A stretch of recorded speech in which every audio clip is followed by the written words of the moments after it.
The last bell never rings for dreamers. At exactly 4:47 a.m., the alarm on Arv's broken phone vibrated weakly, no sound, just a shiver against the wooden table. He opened his eyes. The ceiling fan above him moved slowly, as if even it was tired of trying. The room smelled of dust, old books, and silent dreams. Outside, the city was waking up for people who already had somewhere to go. Arv didn't. He sat up, rubbed his eyes, and stared at the folded rejection letters stacked neatly beside his bed. 16 interviews. 16 rejections. 0 offers. Each letter used different words, but all said the same thing. You are not enough. He stood in front of the cracked mirror. The reflection staring back wasn't weak, but it looked tired. Not from work, but from waiting. Waiting for life to begin. His mother knocked softly on the door. Tea is ready, she said. Her voice carried hope she couldn't afford to lose. Arv forced a smile. He didn't want her to see the fear growing inside him, the fear that whispered. What if this is it?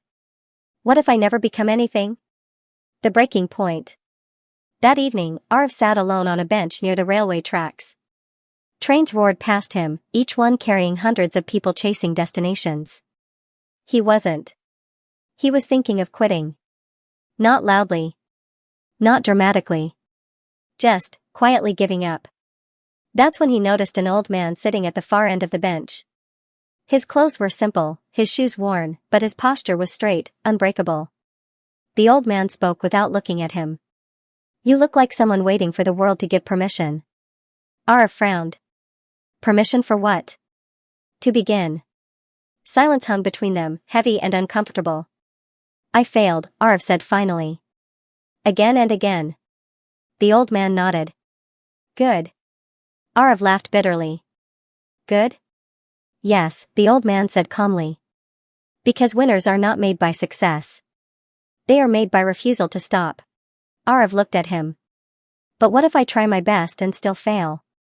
The old man smiled. Then you try again, louder. Before Arv could reply, a train passed, drowning the moment in noise. When the sound faded, the old man was gone. But his words weren't. The silent war. That night, Arv didn't sleep. He made a decision. Not a motivational speech decision. Not a social media decision. A silent decision. He woke up at 4:30 a.m. every day. Studied when others slept. Failed privately. Improved quietly. No one clapped. No one noticed. Some days he cried alone, questioning everything. But he didn't stop. Weeks turned into months. And then one night, while practicing for an interview, his laptop shut down. Battery dead. Room dark. Hope shaking. He closed his eyes. And then he remembered the old man's words. Winners are not made by success. Arv stood up, turned on a candle, opened his notebook, and continued. That night, something changed. Not in his circumstances. But in him. The final test. Months later, Arv walked into one last interview. His hands shook. His heart pounded. The interviewer looked at his resume. You don't have the best background, the man said. Arv took a breath. I know, he said. But I have something better.